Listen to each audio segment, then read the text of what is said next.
the shirt, representing hip hop, and who I believe is the best hip hop entertainer of all time. But I hope you enjoyed your day. Hope you're enjoying your day. Hope you're enjoying your evening. Thank you very much for joining me on Talk Live on IG and YouTube. Like, subscribe, comment. We're on the road to 1,000 subscribers. A few changes to be made as we go on into the summer. Actually, I was supposed to make my contact in terms of the business meeting that we had to take on. And that hasn't happened yet, but it will be in due course. Now, I'm just waiting for my YouTube to start up. There it goes. And we are here. We are live. Thank you very much for joining me on Talk Live on IG and YouTube. We are back. We are live. We are here. Thank you very much for joining me. I'm finally starting to get over my cough. The cough that has been holding me back for the last few weeks. It's finally starting to go away. The end of the cold is here. It's nigh. And I'm so happy for that. I have the Knicks game in the background, and yeah, Knicks and Pacers are playing right now. So yeah, indeed, it's a pretty active night, a pretty heady Tuesday night here in the city of Toronto. Hope all is well with you and yours, and thank you very much for joining me at Talk Live. So yeah, last week, let's get back to it. Last week we broke down, if you want to have a look at Talk Live or my Talk Live Minute, we broke down the Kendrick Lamar and Drake battle. Now again, it seems that there's an overwhelming amount of individuals who are rooting for Kendrick and see Kendrick as being the favorite and out front of this battle. However, I think that things are not done yet. Although we have yet to see any further volleys within the battle itself. There aren't any more shots being fired. Drake has remained silent with regards to the battle itself for the last week or so. So we are still in limbo as to how to call this one. So again, well, if Kendrick was given a grace for about a good 10, 15 days, so should Drake be allowed that grace. So we are waiting for his return volley, if at all. And yeah, we are back here to discuss the state of play, not only with Drake, because Drake is, as I alluded to last week, is not only fighting on one front; he's fighting on many fronts. It seems that that Drake has been being the target of a lot of rappers out there who want to take him out, and who literally want to see his demise, so that a new champion, a new king, can be crowned, and the Playboy King, the certified lover boy king, is well, there you go. Chanel says it herself. Drake is her loyalty. That's where her loyalty lies. But you're a bit biased there, Chanel, because you're in the 6 anyway. So again, but thank you very much for the comment. But yes, But we're here to discuss what other fronts that Drake has to fight on, because Drake does not have to just fight on one front. He's fighting on many fronts tonight. And many fronts as of now, and we're going to reveal those few fronts tonight that he is fighting on. And it seems that the world of hip-hop is out to get Drake for some way, shape, or form reason, because he has been so successful in the last 15 years, I'd say. 15, 16 years, and I would say being at the top of the game pretty much within the last decade. That it's, a lot of people want to get that number one spot. And this is a dog-eat-dog business, the hip-hop business. And, you have to credit Drake for at least this, staying on top of that game for so long. Because usually, one does not stay to the top of the business as being the number 1, 2, or 3 act within that business for very long here. And I think he took over the mantle from Jay-Z.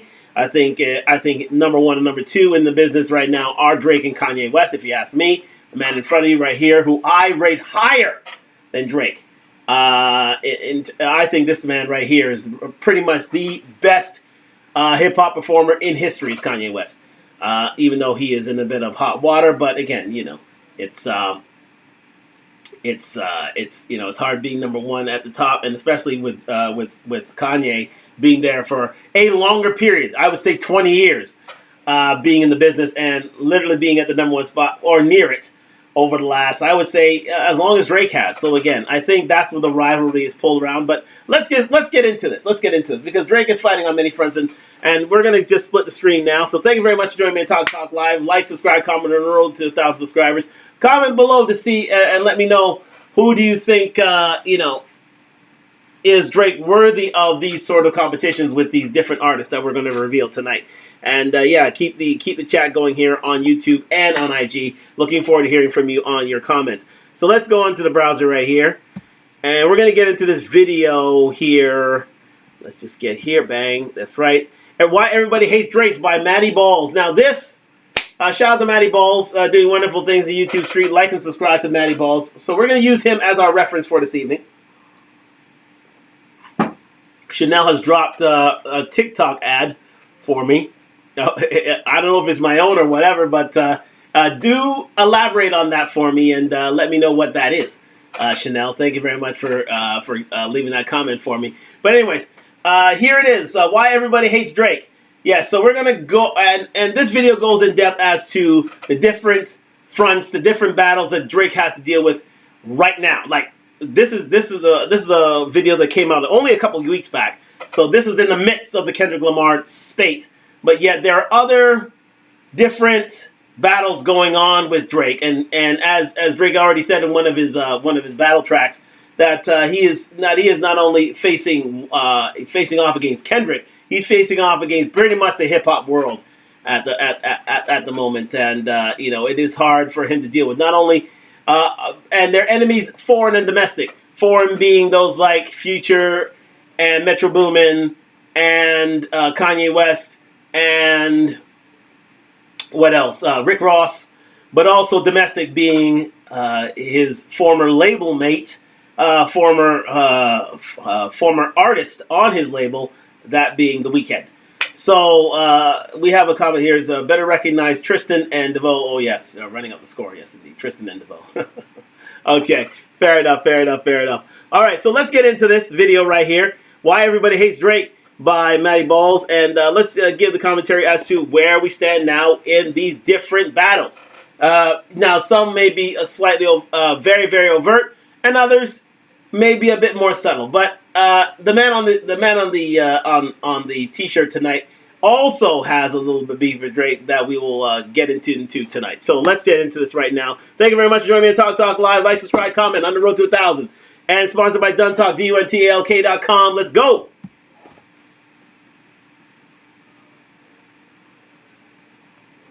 Beef going on in the rap community as of late, with many of those disses being aimed at Drake. Even recently in Drake's response, he said, "All you people teaming up, what is this, a 20v1?" And he said this because artists like Rick Ross, A$AP Rocky, Kendrick Lamar, Future, Metro Boomin, The Weeknd, and many more have dissed him, which has left many people wondering why everybody hates Drake. So let's look into it, starting off with Future and Metro Boomin.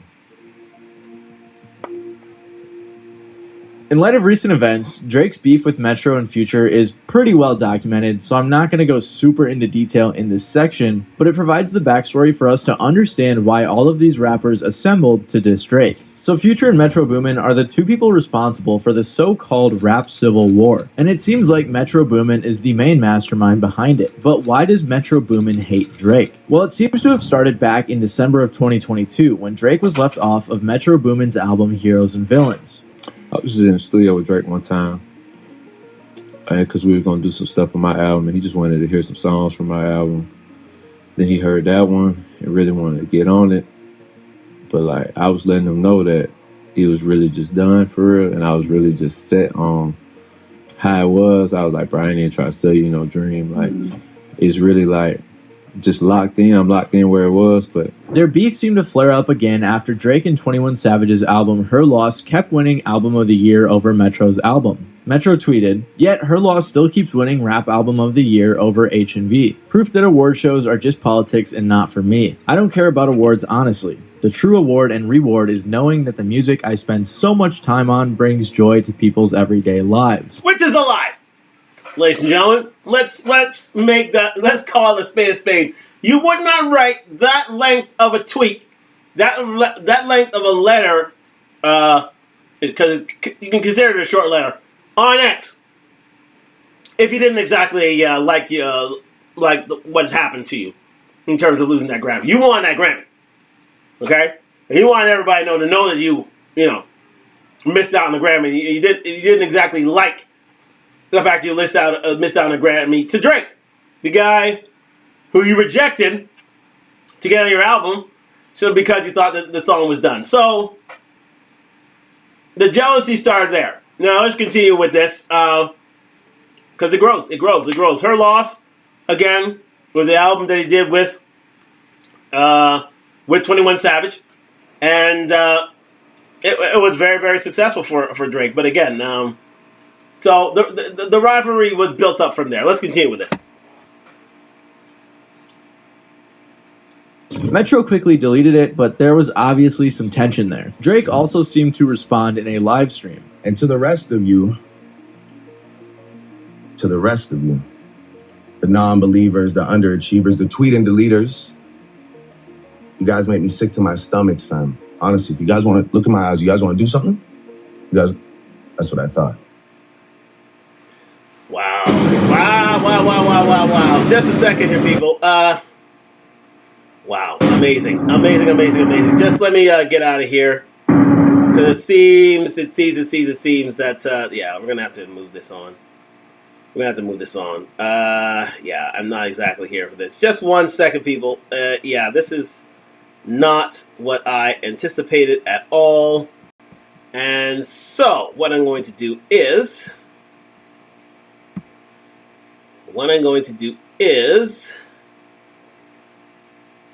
return to this, and we're going to put it up here because, quite simply, I am not down with that at all. So give me 1 second. Thank you very much for joining me on Talk live on IG, YouTube. Like, subscribe, comment. We're on the road to 1,000 subscribers. Let me just get this here. Oh, shoot. Okay, and there we go.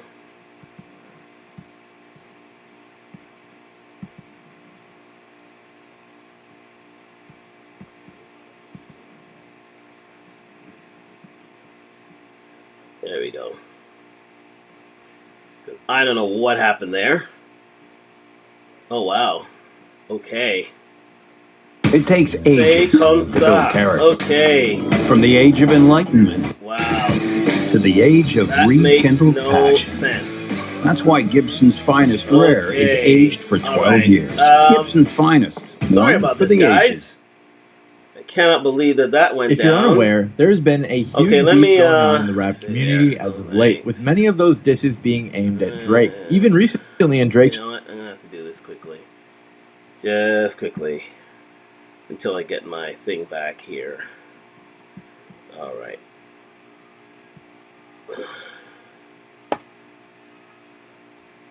All right, that's not there, is it? You know what? Just go to trial.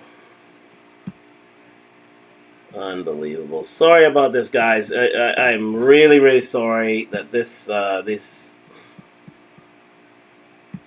thing is actually happening here. And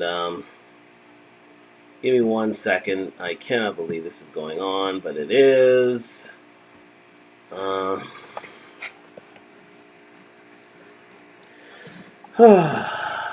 right, hold on a second. I cannot believe this idiot.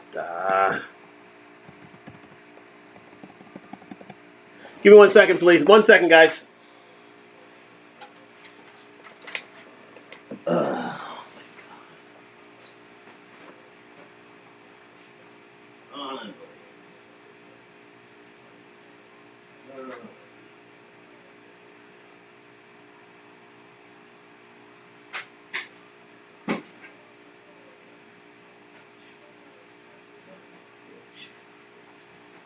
All right. Yep, it's one of those days, people. One of those days that these guys want me to unbelievable. Unbelievable.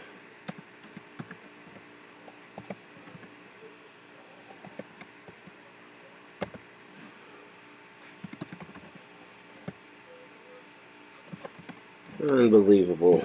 Unbelievable.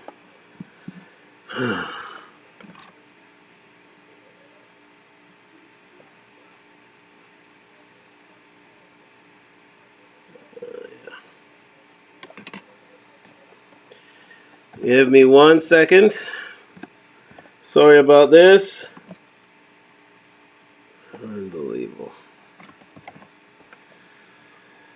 Alright, so...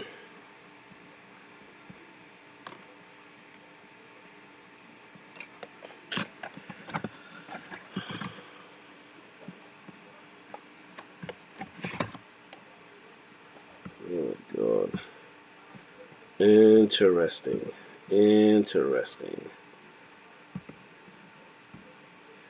Thank you. Get out. Just get out of my face. Just get out of my face. Unbelievable. Okay.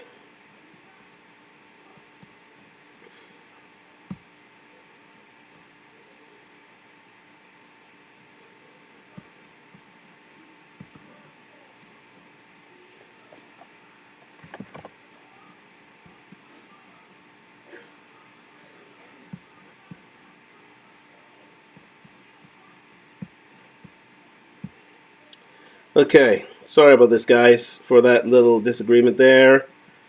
We're back. All right, piss off. Piss off. All right. Absolute trash. Okay, let's do it again.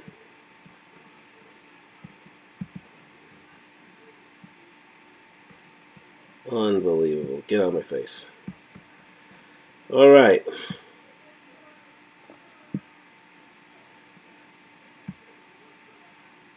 Okay, we're back, people. We're back. We're live. Thank you very much for joining me. Thank you for the interruption. We have some technical issues here, but we are back album and now. Of the year over We're going. Metro's album. Metro tweeted, "Yet her loss still keeps winning Rap Album of the Year over H&V. Proof that award shows are just politics and not for me. I don't care about awards, honestly. The true award and reward is knowing that the music I spend so much time on brings joy to people's everyday lives." Okay, we know that was the lie from Metro Boomin. So he was a bit teed off that he didn't get the Grammy. The great Drake eventually got with 21 Savage. So this is Drake's response. Metro quickly deleted it, but there was obviously some tension there. Drake also seemed to respond in a live stream. And to the rest of you,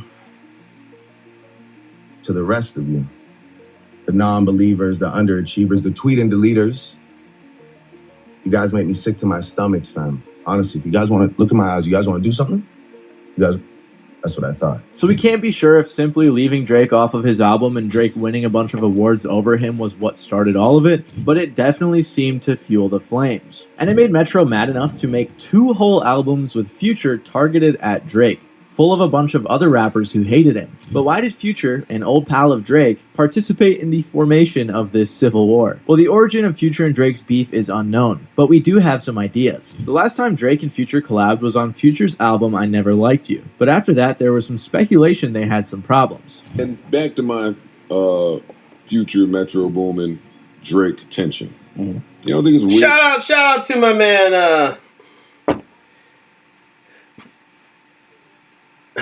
Oh, hold on. Weird that nothing ever happened with that fucking hit smash song that Future and Drake made with Tim's. Yes, shout out to Joe Budden. He's always got a pulse. And let me say this: Joe Budden and Drake is another rapper that does not like Drake. I mean, he rates his music and such, but they do not have a good relationship whatsoever. With the idea that they came to a point where Joe Budden was panned Drake's last album. I think it was Her Loss, about how some of its content were appealing to younger members of his audience. Drake literally said that you were a no talent hack. I'm paraphrasing here. You're a no talent hack that only had one hit and that was it, and then you went into podcasting. So shut the F up and keep my name out your mouth. Was the extent of things. That was literally the extent of it. But again, it doesn't stop Joe Budden from talking about Drake. And here again, he talked about it. What do you mean? Wait for you. It was a hit. When you say, it was a hit. When you say what? I know it was a hit. It was a smash. So what you mean? Nothing happened with it. Never heard it again. And after that turned out to be the case when Future dissed Drake on his album, it left many people wondering why. Well, a lot of fans speculated for a while that the beef was caused by a girl, but Metro Boomin shut that down by saying, "Stop making stuff up for engagement and enjoy the music." So with that in mind, the next assumption was that Future and Metro are good friends. and that Future simply sided with Metro in his feud with Drake. Metro's producer tag is literally Future saying, "If young Metro don't trust you, I'ma shoot you." And for whatever reason it is, Future and Metro have made it clear that they do not trust Drake. And it's clear that Drake has problems with them too. Because on his recently leaked Push-Ups diss, he said, "I could never be nobody #1 fan. Your first #1, I had to put it in your hand," which was a Future diss. And all he had to say to Metro was, "Shut your hoe ass up and make some drums," which was pretty hilarious. So for whatever reason it started. So again, there it is. It's in terms of Drake and Future, it was a case of, well, I'm signing with my friend Metro Boomin. Sorry that it may cause a rift with you, but this is the way things are going now. I have a few comments here. Say it doesn't take a lot of men to doesn't a lot of men want to ride Drake's coattails? Yes, absolutely he does. Yes, they do not like, as I was saying, as I alluded to in the last show, all throughout the show, they do not like the Playboy King. They do not like him. They do not like the fact that this man swans around, winning awards, getting all girls, and is beyond reproach. They do not like it. They do not like it one bit. They don't like the fact that he's been there at the top for so long, taking awards, taking shine, taking light, and not being one of the few. He again, this is jealousy running amok, quite simply. And so that's where we stand here. But again, with Future, it was a case of, well, I'm siding with my friend Metro Boomin, and those who go against Metro Boomin have a problem with me. So that's where the Future Drake rift happened. Metro Boomin and Drake. Well, again, you heard the diss. Shut your whole ass up before and make some beats, nigga. So again, he has no respect. He totally disregards Metro Boomin. Let's continue. That issue with Drake is why when they made the first album, they had to recruit another rapper who hates Drake, and that of course would be Kendrick Lamar. Again, Kendrick Lamar and Drake's beef is pretty well documented as of late, so I'm not going to go super in depth, but again, it has some important backstory. So Kendrick and Drake started off as friends in the early 2010s, with Drake really helping him out early on by bringing him on tour with A$AP Rocky. They collaborated a few times together as well, but the beef all started when Kendrick and Big Sean released Control, and in Kendrick's verse he said he was coming at everyone in the rap game, including Drake. Most people weren't offended by this because Kendrick said he had love for them and figured it was just some friendly competition. But Drake took it a different way. Drake said, "I didn't really have anything to say about it. It just sounded like an ambitious thought to me. That's all it was. I know good and well that Lamar's not murdering me at all, in any platform. So when that day presents itself, I guess we can revisit the topic." Which is pretty ironic. So they revisit the topic, all right. Just this past month. That's when they really revisited the topic. So, that's, they really got back to brass tacks with regards to the last, 5 songs from each anyway, so developing one of the greatest rap battles of all time, quite simply. I say the greatest rap battle of all time. So, yeah, it's really reared its ugly head. But again, friends became rivals, and Drake took umbrage to what Kendrick had to say on that track a few years ago, and that's where we stand right now. So there was an ongoing beef. Where is it here? It was this story here. There we go. Yes, on the Control album with Big Sean. That's where the riff really began, because Kendrick was wanting to be #1, and if he had to take out one of the people that he had befriended on this tour, so be it. But Drake didn't take kindly to it. So that's where we stand in terms of Kendrick. That was way back when. What was this, about 2015? Yeah, it looks like 2013. Looks like 2013 that goes all the way back then. So this is Kendrick and Drake is not something that just happened a couple months ago. This is that's nearly 10 years in the making.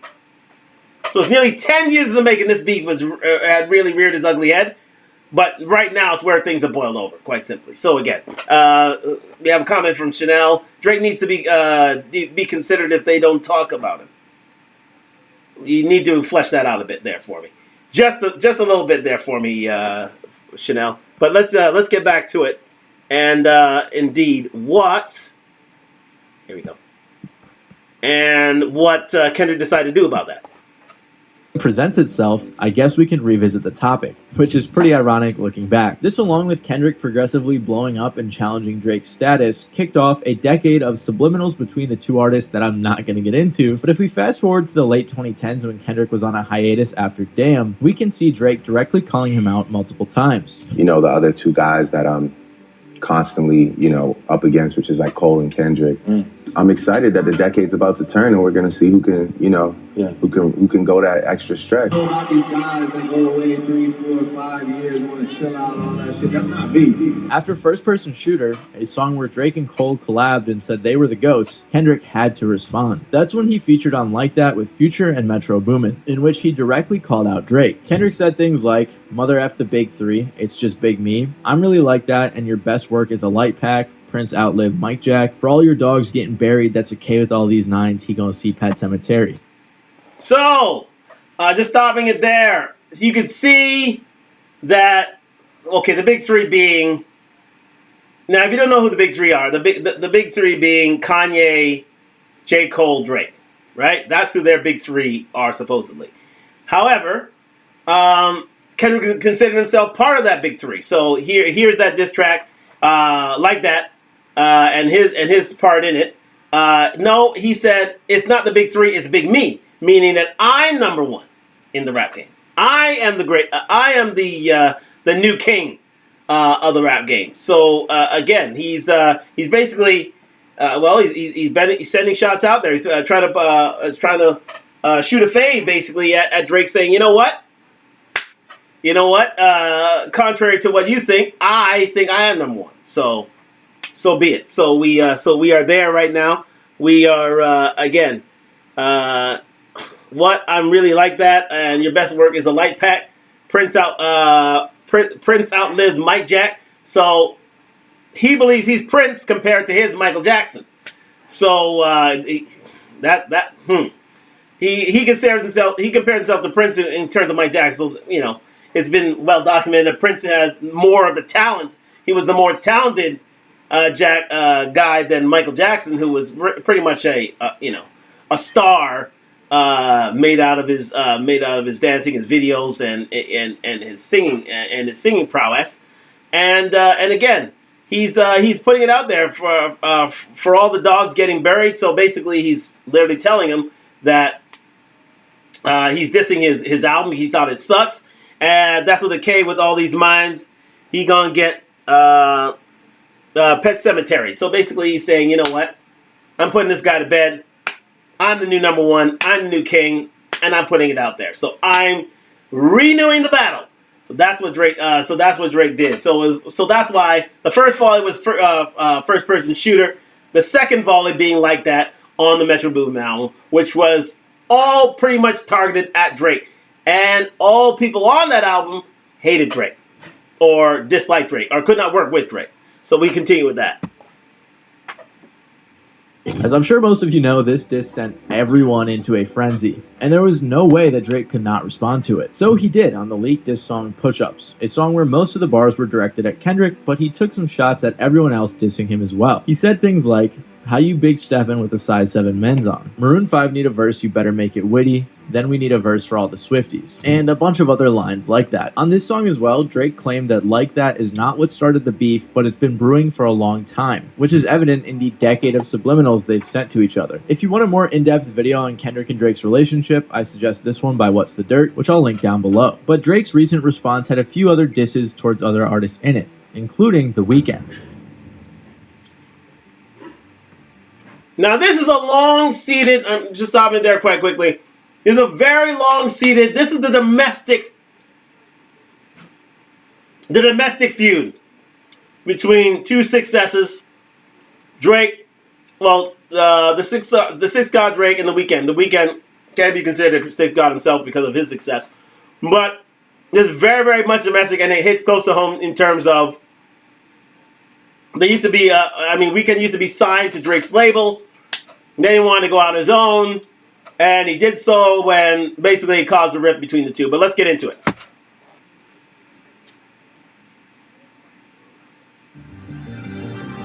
The Weeknd and Drake have had a fairly public feud that's been on and off for a while now. But after being featured all over Future and Metro's albums and sending some shots at Drake, the flames seem to have been reignited. It all started in 2010 after Drake heard a new young artist called The Weeknd, and they met in 2011. Drake supported his career very early on and was a big fan of him. They worked together a lot, and The Weeknd even wrote 4 of the songs on Drake's album Take Care. As The Weeknd was growing as a solo artist, in 2012 Drake said, "I want to continue being involved in his career and vice versa, and keep making music together. As far as on paper, it's all being worked out. But that's not really what counts anyway. What counts to me is the fact that affiliation is known, and that's all I really care about." It was clear that Drake wanted to sign The Weeknd, and he said it often. This is forever the first artist that OVO ever had and still has, and OVO XO is alive forever, I promise. But that would be turned on its head when The Weeknd signed with Republic Records in September of 2012, which clearly upset Drake. He said on Twitter, "You won't get away with just a thank you.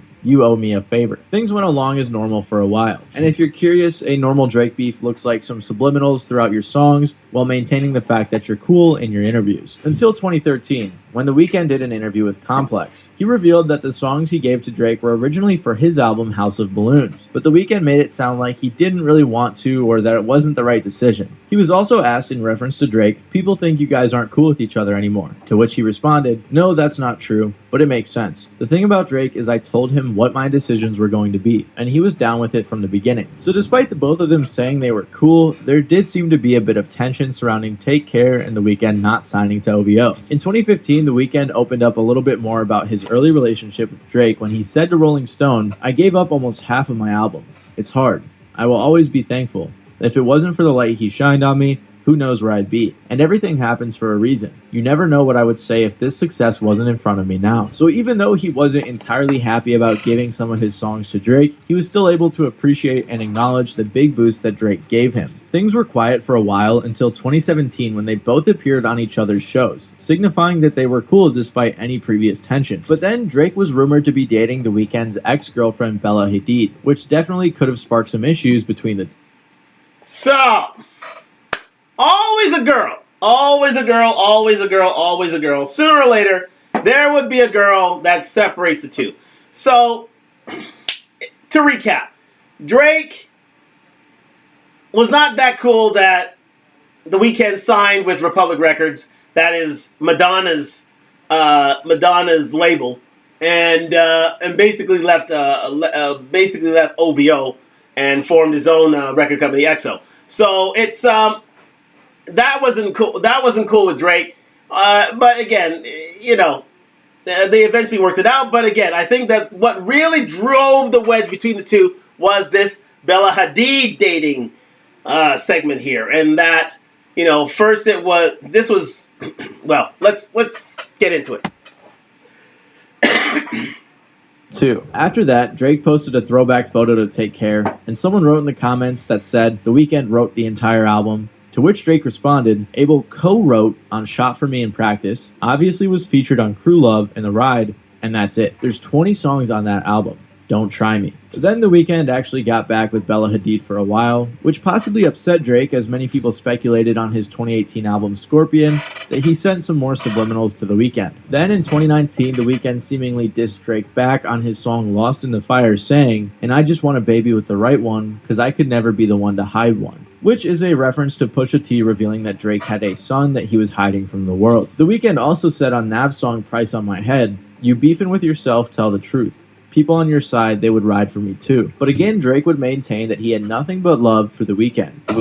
To this day, I'm always excited, always super happy for all those guys. And I never had any resentment towards oh, you didn't stay on OVO. That was never really I'm not gonna say there weren't people that didn't feel a way about it, but that was never my thing. I never expected Abel to stay under OVO as soon as I heard him once express that he wanted to do his own thing. So it's my biggest regret would maybe be that we probably wasted 7 years not communicating with each other when we had something beautiful going on. Drake echoed. So you can hear the passive aggressiveness from Drake. It is so evident. It's basically saying, oh, I'm happy for his success, but he kind of slide diss me, in terms of leaving the label and wasting my 7 years of investing in this dude so he could just take off and go somewhere else and basically yeah, Drake felt shit on.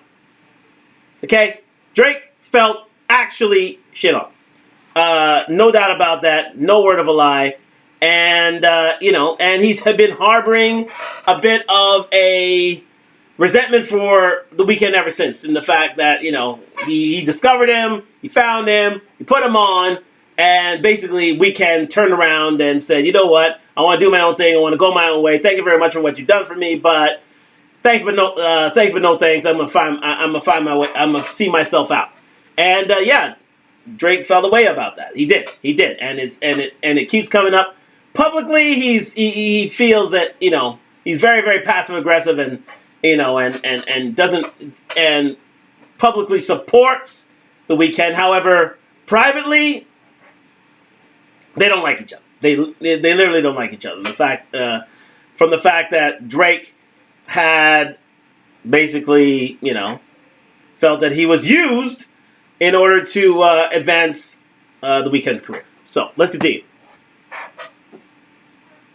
This sentiment on his song War by saying, OVO XO link up, and they boy that sound like he sang on Thriller, we just had to fix things, family 6 things, we can't split up. After that, things seemed like they might have been cool again, especially when they were hanging out together at The Weeknd's birthday party in 2022. But in 2023, on Drake's album For All the Dogs, it seemed like he may have sent a shot at The Weeknd on the song All the Parties when he said, my playing P&D in them shorties don't listen to Weeknd. Some people don't think it was a diss, but after recent events, it very well could be. In late March of this year, Future and Metro Boomin released their collab album We Don't Trust You, which, if you're unaware, was essentially an entire diss album towards Drake, with a handful of features having beef with Drake as well. The Weeknd had some vocals on there, but it wasn't until they released We Still Don't Trust You where the disses at Drake came from The Weeknd. The most direct shots were on the song All to Myself when The Weeknd said, they could never diss my brothers when they got leaks in the operation. I thank God that I never signed my life away. And we never do the big talk, they shooters making TikToks got us laughing in the Lambo. This line references a few things,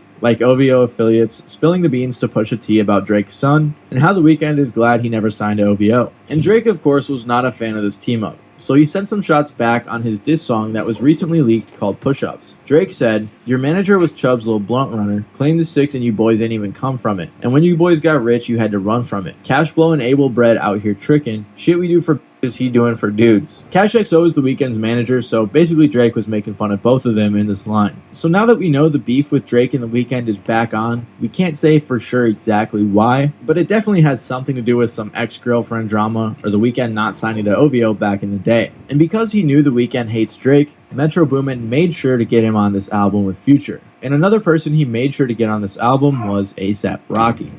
So, there it is. So you got two separate, well, actually 3. It's 3 separate combatants of Drake. Although maybe not comparing in stature, but in terms of beef, that yes, they did have a beef. Clearly, a girl got just to recap, a girl got in the way with regards to The Weeknd and Drake. Although business did as well in terms of Drake finding him and literally putting him on, and and Weeknd turning around and saying, I don't need you. I can move forward with my own career without you.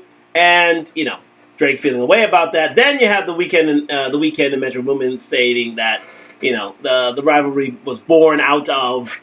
Well, actually, that's 4.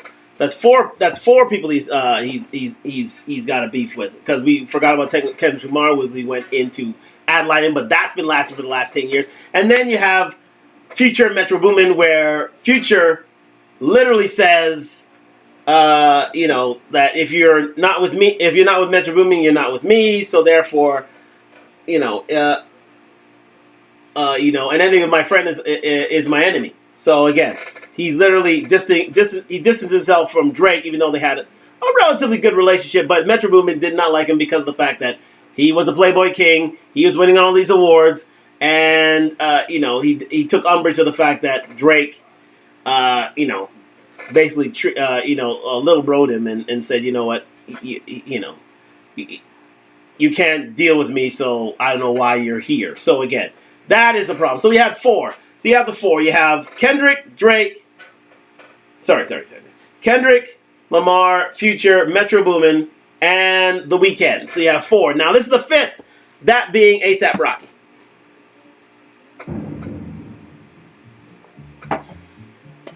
Similar to The Weeknd, A$AP Rocky and Drake Fair used use, to be fair good use. pals. But now there is some beef that is in large part because of a girl. Surprise, surprise. Back when A$AP Rocky was starting out, Drake took him on his Club Paradise tour with Kendrick Lamar. And because of this, Rocky said that Drake is the one who put him on. The only person that put on for me when I ain't have nobody was Drake. I'm talking about Drake was the first person to put on, like, before anybody. He didn't want to sign me. Yeah. He didn't want to, it was like, yo, that's raw talent, yo. Like, you got to shine, yo. I'm going to see to it. Now, this is the first beef that really started over a girl. Literally started over a girl. And, you know, I don't think they had any bad beef in terms of relationship, but let's get into it.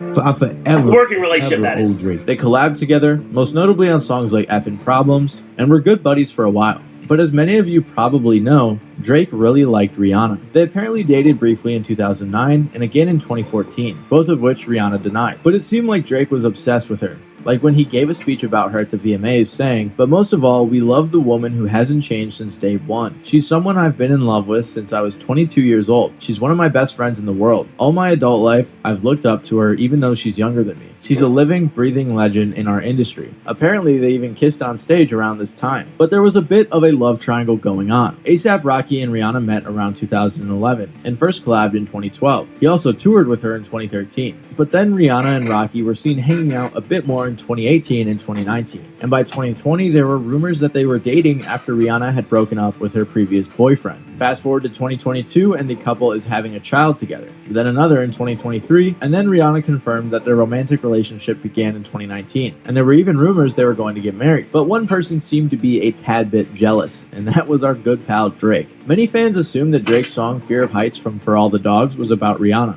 because he said things like, "Why they make it sound like I'm still hung up on you? That could never be me. Girl can't run me. Better him than me. Better it's not me. And the sex was average with you. I'm anti because I had it with you. And I had way better than you. TBH. Yeah, that man, he's still with you. He can't leave you." Basically, the entire first verse was aimed at Rihanna and Rocky, with, in my opinion, some pretty weak disses. Drake also seemingly dissed Rocky on the song Another Late Night when he said, "I ain't pretty Flacco, this get really rocky." Oh, and on Virginia Beach, Drake said, "I know what you say I could have treated you better or whatever, but I don't know, I think I did alright. And you know how you get drawing conclusions like you got a Parsons degree or something. I could have treated you better, that's crazy. Nope." In a hilarious interview where a TMZ reporter tried to jog with Rocky and ask some questions, she asked about the Drake diss, but Rocky didn't respond. But then Rocky somewhat responded on Kid Cudi's song Wow, where he said, "These people can't stomach me, gotta go get a mandrake." However, Rocky finally addressed the situation directly on Future and Metro's second diss album, We Still Don't Trust You, on the song Show of Hands. He said, "People swear they the baddest. I just beg the worst one. And they feelings over women. What, you hurt or something? I smashed before you birthed, son. Flacco hit it first, son. Still don't trust you. It's always us, never them. Heard you dropped your latest shit. Funny how it just came and went." So it's pretty obvious what Rocky's talking about here. Drake didn't seem to target Rocky on his latest diss track, but he did post this meme targeted at everyone who dissed him. So at least we know why the two of them started beefing. But one person we didn't know was beefing with Drake was Rick Ross, until we just recently learned the reason. So, before we get into Rick Ross, let's do a recap quite quickly. I mean, listen, A$AP Rocky is all about Rihanna, quite simply.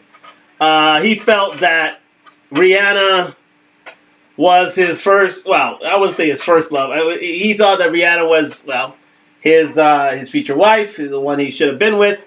And, yeah, that dream was taken away by A$AP Rocky. But, you know, and Rihanna made a choice, and she chose A$AP Rocky, quite simply. And, yeah, and basically Drake took it out on wax. Took it out on lyrics. So, again, let me just get some comments here with regards to that, because I've been neglecting my YouTube comments here. Here we go. What? Lana is saying that, remember when they closed down Ripley's Aquarium when they came to Toronto to visit? Okay, yeah, that's right. Yeah. You're talking about A$AP Rocky and... I'm thinking you're talking about A$AP Rocky and Drake? Sorry, A$AP Rocky and Rihanna. Yes. I would have said so. Or was that Drake? I think that'd be A$AP Rocky, because I never heard of Drake and Rihanna heading to Ripley's Aquarium and spending a day there. But again, Yeah, it's absolutely true. Absolutely positively true. That indeed that I mean, Rihanna's in and out of here. I mean, I'm sure she has relatives here. She has family here, and quite simply, oh, it was Drake and Rihanna. Okay, it was Drake and Rihanna. Thank you, Lana. So it was Drake and Rihanna. I wonder how long ago that was, but again, that was probably in the early noughties, and no, early teens. That happened, but yeah, Drake was smitten by Rihanna. Let's make no mistake about it. I think that's the one that got away. I think that he would have made a family with her, but she chose the other way around. She wanted to get with A$AP Rocky, and then that led to a whole slew of disses, as you heard already on Talk Live. And thank you very much for joining me on Talk Live. Like, subscribe, comment. We're on the road to 1,000 subscribers.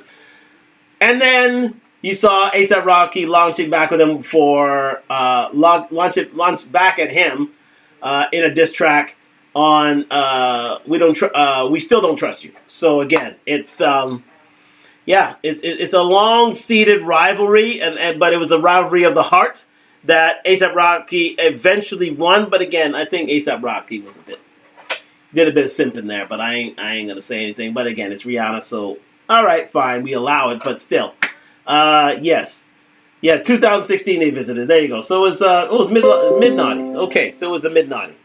So again, thank you very much for that, Lana. And so we are here. Yes, we're talking about Jinsu. We're talking about the various fronts in which Drake is fighting on right now. Because it's not just Kendrick Lamar. Thank you very much for joining me on Talk Live, Jinsu. It's not just Kendrick Lamar we're fighting on. We're fighting on people. Drake has feuds with The Weeknd. Drake has feuds with Metro Boomin. And also, not only that, A$AP Rocky. We're talking about Kendrick Lamar, we've already stated. And also Future. So that is what we're talking about here today. So thank you very much for that question. So let's get back into it. His latest front he's fighting on. So he's fighting on 1, 2, 3, 4, 5, 6 fronts. Future, Metro Boomin. We've got A$AP Rocky. We've got Kendrick Lamar, and we have The Weeknd. So 5. So this is the 6th. Number 6 coming up is indeed the one and only Ricky Ross the Boss. Let's get into that right now.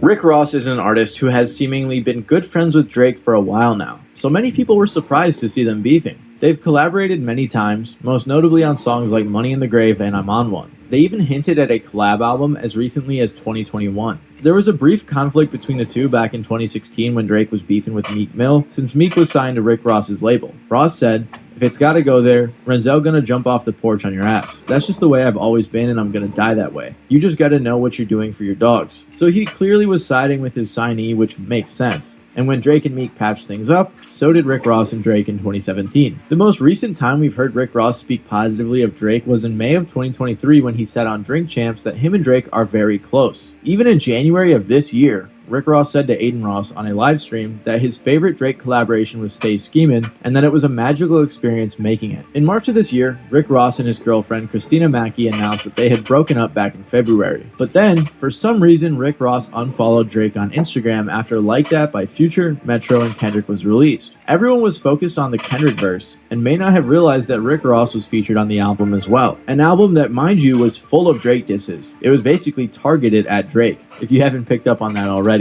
Ross's verse didn't have anything to do with Drake, but it may have been that tiny bit of allegiance that upset Drizzy, because shortly after that, Drake invited Rick Ross's ex-girlfriend Christina Mackey to his concert, and it was a fancy invite that she posted, which probably had Mr. Ross feeling some type of way. This is when people thought there was beef, and then it was confirmed not too long after. When Drake's song Push Ups leaked, he had some bars for Rick Ross. He said, "I might take your latest girl and cuff her like I'm Ricky. Can't believe he jumping in, he turning 50. Every song that made it on the chart he got from Drizzy. Spend that little check you got and stay about my business." So he briefly addressed Rick Ross, saying he took his girl, referenced Rick Ross's past as a correctional officer, and then said that every song on the charts that Rick has got has been from him. He didn't spend too much time on on Rick Ross, as there were many other people that he had to send shots at, but it was enough for Rick Ross to immediately get in the studio and respond to Drake in a full-length diss track. He said, "Ghostwriters, they get to floss what you could have had. Record label taking a loss, are you in your bag? You a worker wanting to chart, don't make me laugh." Here he directly addressed Drake's claims and said that because Drake outsources things like ghostwriters and has to pay for them, that the record label is probably taking a loss on his music. Ross continued later on saying, "Like his moves, but he never had to fight in school. Always ran, another person had to write your grooves. Flow is copy and paste,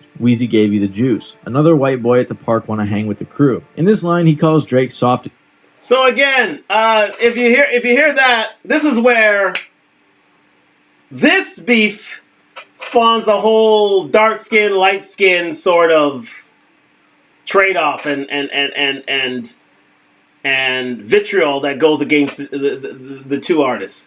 As you can see by these lyrics, like his moves, but never had to fight in school. So basically, he's referencing his silver spoon life previous to his rap career. Always ran, another nigga had to write for your groove. So basically, references the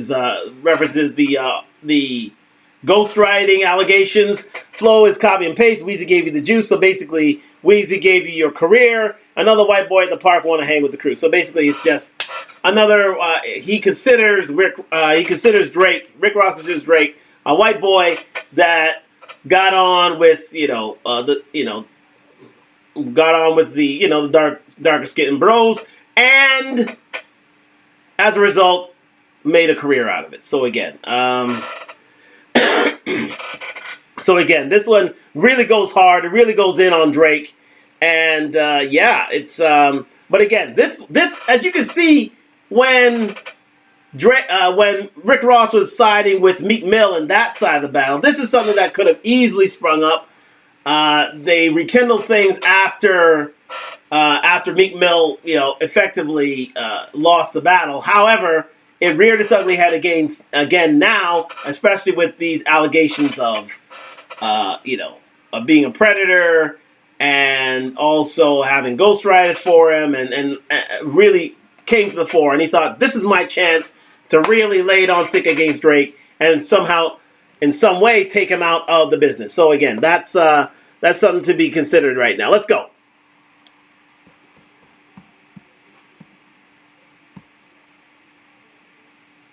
Again, saying he doesn't live the lifestyle he claims to have lived. And Ross also said that Drake just got his flow from Lil Wayne. On the hook, Ross called out Drake for leaking his diss track instead of speaking directly. But one of the most interesting things to happen on this track was in the outro when he accused Drake of wanting to be white, so he had a nose surgery to make his nose smaller than his dad's nose. The nose accusation actually had Drake's mom texting him asking, "The internet is saying you got a nose job?" To which he responded, "It's coming from Rick Ross, the guy I did songs with. He's gone loopy off the Mounjaro. He hasn't eaten in days and it's turned him angry and racist. He's performing at proms for money.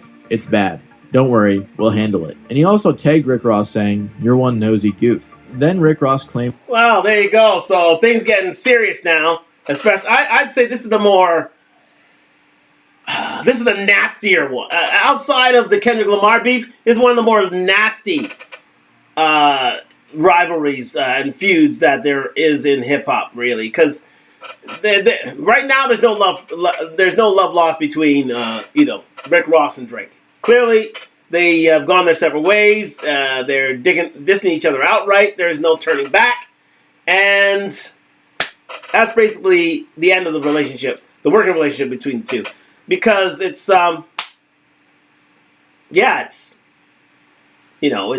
clear that when you invite the girlfriend, when Drake invites Rick Ross's ex out, and then you have all these lyrics, and especially with the colorism issues as well, there's no turning back now. There really isn't turning back. And let's continue.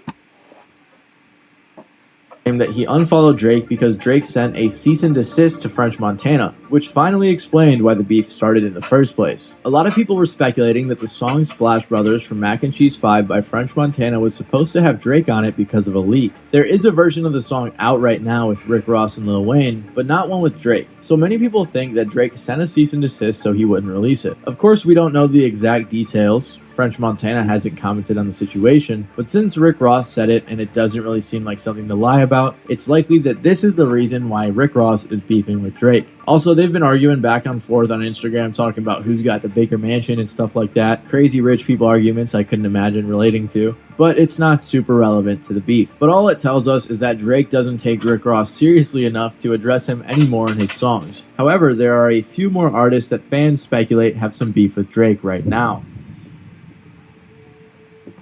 Now we're getting to the crux of it. Now we're getting to what I think is the battle of the two, I'd say, equals. Near equals. And that is Kanye West and Drake. Kendrick, although lyrically can be a battle in terms of stature, Drake usually is, has the one-upsmanship. Here, there is no difference. Kanye West and Drake are pretty much mano-y-mano. I think even in terms of their impact on hip hop, and I would say it's the better beef. It's the better battle because both have the same sort of faculties, the same sort of means, and quite simply they're willing. I think they're ready to go head to head against each other, one-on-one, mano-a-mano, because I think both are as influential as each other in terms of the rap game. So we're just checking for any questions left here. No, we're not. But I thank you very much for joining me on Talk Live. We're nearly reaching the hour mark. Like, subscribe, comment. We're on the road to 1,000 subscribers. Let's continue this. And let's get into the beef between Kanye West and Drake.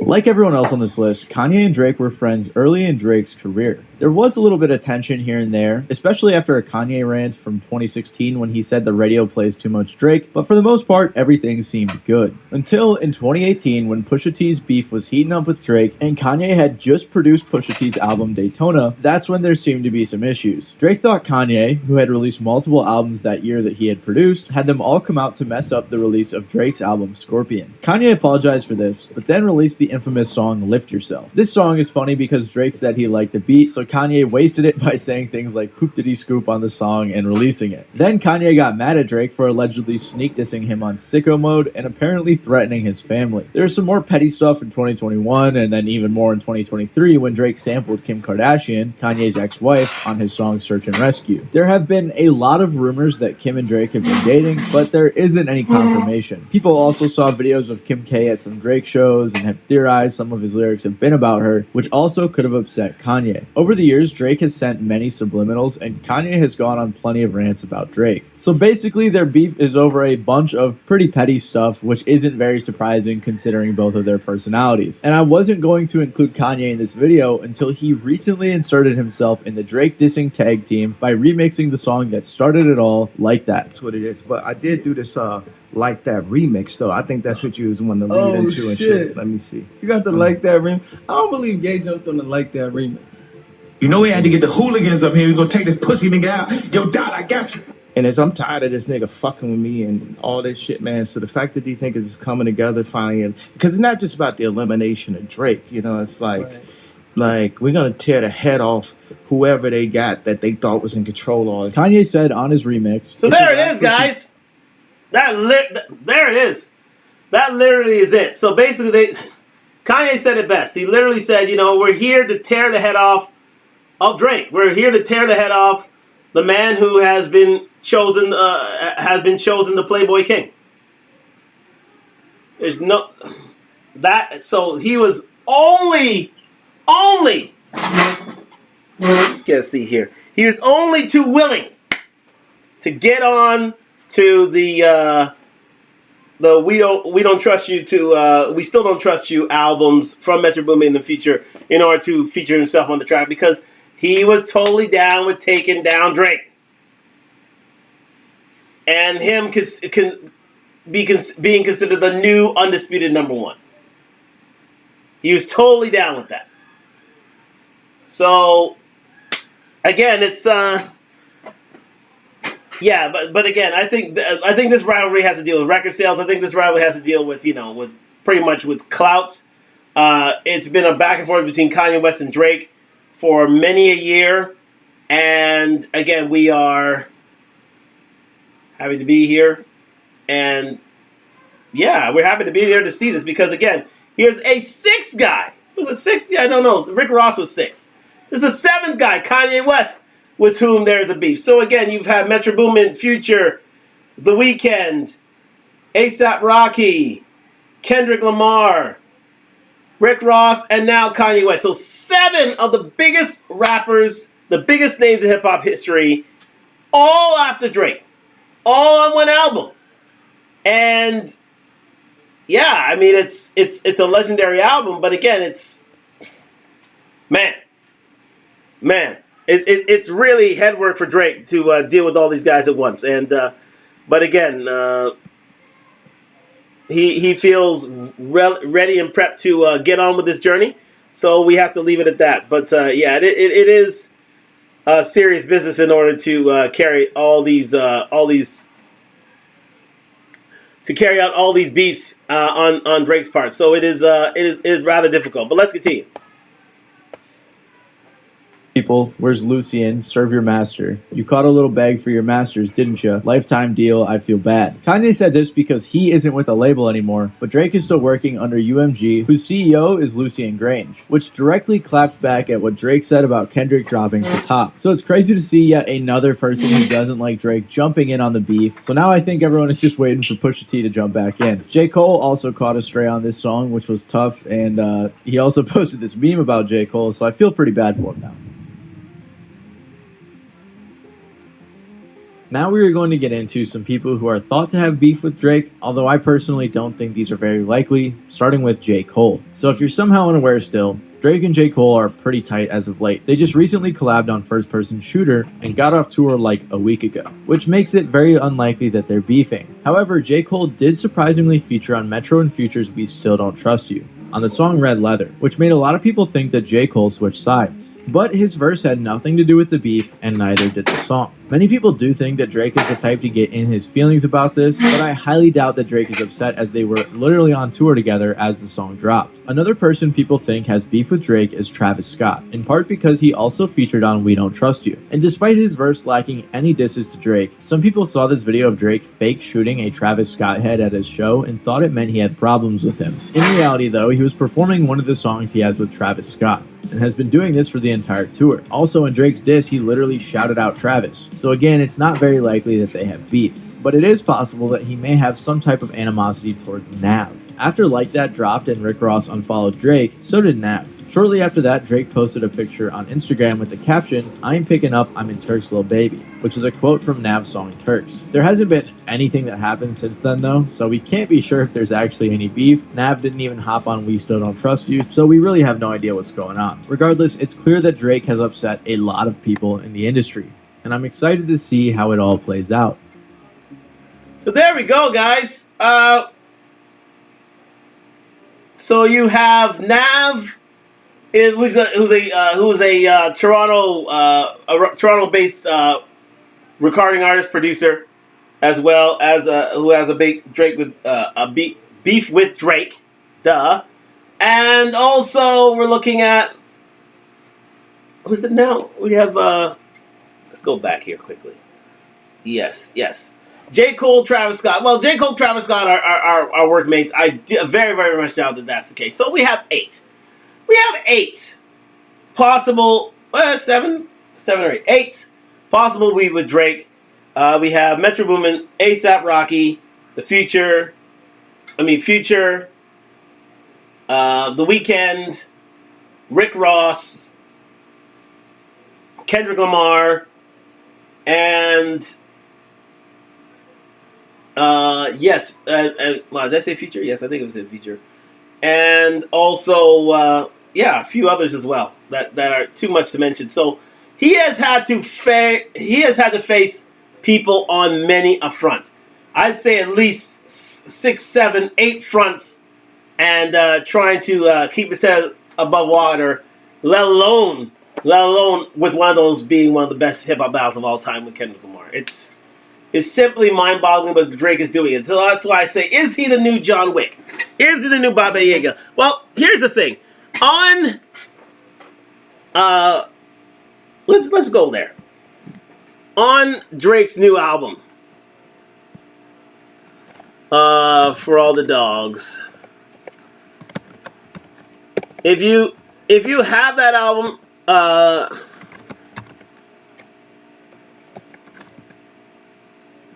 All the Dogs, Scary Hours edition. So for all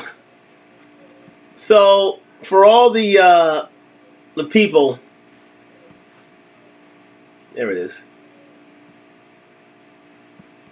So For All the Dogs, there are bonus tracks on this thing, and one of them is, let me see, where is it?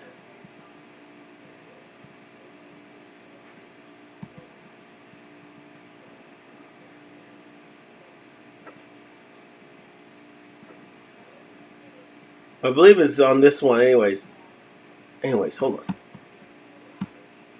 Let's see, John.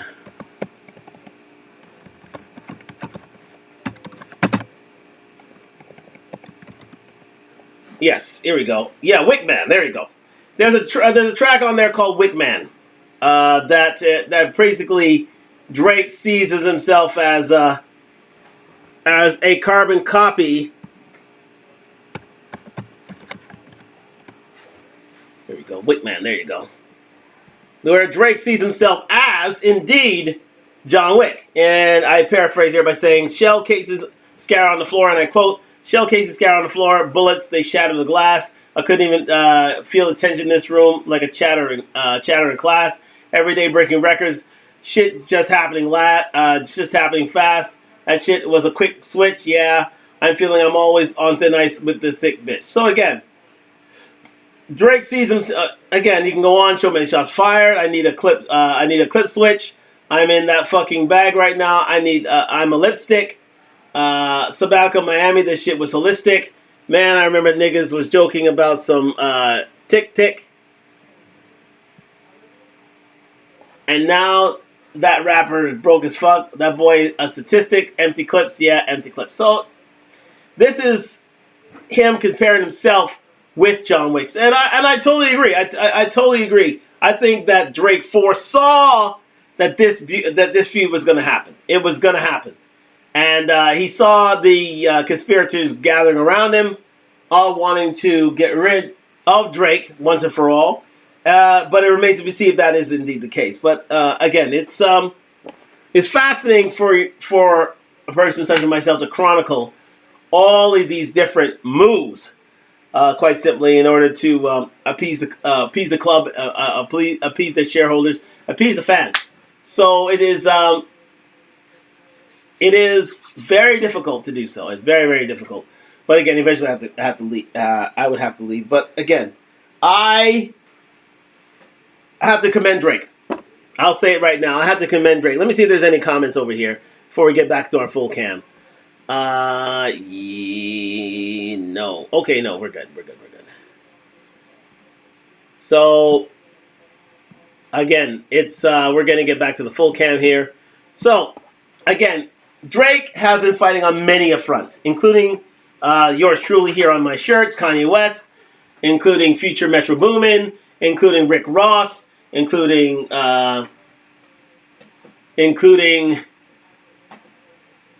let's see here. Let's get back to that video. There we go. Kendrick Lamar. There we go. The Weeknd. Bill Hadid again. ASAP Rocky. That's it. ASAP Rocky. Rick Ross. See how really a who's who of hip hop trying to take out Drake, but Drake's still standing, and God love him for it, because this is truly the best hip hop battle in history. Now we've yet to hear from Drake right now as to if he will respond to said statement. I would think that it will be staged at a prime area for both participants, for all participants, and yeah, it should be a great day for a show. However, again, as long as we don't resort to violence, that's fine. But again, we I really enjoyed this one because again, it's bringing back old memories, old rivalries. It's bringing back to what hip hop's all about. As long as the violence is out of there, that's fine. But again, it's a great look at what hip hop could be, should be, and should always will be. So I don't know how much sense that made, but still. We have more beef. Well, more beef to listen to from Drake. It's Drake's volley. It's up to him how he chooses to use the serve. So again, we are gonna get out of here. And thank you very much for joining me at Talk Live. Let me put it back on real cam right here. So what have we learned? We have learned that Drake, despite the fact that he's had to do it on his own, is facing at least 8 to 9 fronts of people coming at him, trying to take him out, but yet he's still standing. So kudos to Drake for doing that.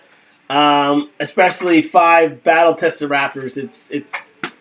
It's very, very difficult. So again, I thank you very much for joining me at Talk Live. I thank you for staying the long haul. Well, it wasn't really a long haul. It was basically an hour, 10 minutes. But but in terms of this battle, I still have Drake ahead. I still do, because of the cheating that had to go on with Kendrick Lamar. But I can't wait to think what Drake will have up his sleeve next. This should be fun. Again, everything's hooked up still, so we'll continue on with this into the wee hours. Comment down below if you believe that Drake will indeed win all of his battles, because he's on about 8-9 fronts he's got to face, including Kendrick Lamar, one of the great battle rappers in hip hop history. So it is a sheer chops up. But again, the Playboy King usually has something up his sleeve, so I'm no doubting that it will show its ugly head real soon. But thank you very much for joining me in Talk Live. Really good effort tonight. I really like the concept, and kudos to Drake, because he's fighting on many fronts and still holding his own. So kudos to him. But thank you very much for joining me in Talk Live on IG and YouTube. Like, subscribe, comment on the road to 1,000 subscribers. We can get out of here. I'm gonna relax a little bit, and then have a little work to do overnight. So I'm gonna leave it there. But again, I thank you very much for joining me in Talk Live, and good night. Well, comment down below if you think there's going to be another round of Drake-Kendrick, of the Drake-Kendrick feud, or if any of these other rappers are going to have more material for Drake to get off on. Anyways, and no Diddy. Pause. If they're going to have a Drake-Kendrick battle that will continue on into the weeks, months, and years ahead. But yeah, it's really fascinating stuff, and hip hop needed this injection so that people can get eyeballs back on the industry and on the art in and of itself. So thank you very much for joining me on Talk Live. Like, subscribe, comment. We'll be back tomorrow night. We're going to be talking about the NFL draft. Yes, it is a few weeks off, but the one thing that has remained the same is the fact that these pro boys have white girlfriends, and we need to talk about that right here on Talk Live, and the reason why that is indeed the case, if they are, but again, and if indeed those statistics are indeed true. So we're going to question all those things tomorrow night on Talk Live. So thank you very much for joining me on Talk Live, sponsored by Duntalk, DUNTALK.com. They're the ones who made this shirt. Yes, indeed. Even, I'm hoping that we got permission from Kanye to do this. That's all I got to say. But thank you very much for joining me at Talk Live. Like, subscribe, comment on the road to 1,000 subscribers. And good night from Toronto on IG. Thank you very much for joining me at Talk Live on Instagram, on YouTube. Thank you very much. Sorry for the technical difficulties early. We finally got that resolved, and I will be moving forward to rectify said difficulties as well. So thank you very much for joining me at Talk Live. We will see you tomorrow night regarding the NFL draft. Yes, we're a little bit behind, but what remains is the same, is that these guys have white girlfriends. So the community was in uproar, in awe of the fact that, indeed, white girls are well, I wouldn't say swindle, are moving their way in, and black girls are moving their way out. So we're going to find out about that tomorrow night, that great phenomenon of the NFL draft, and white girls. Thank you very much for joining me.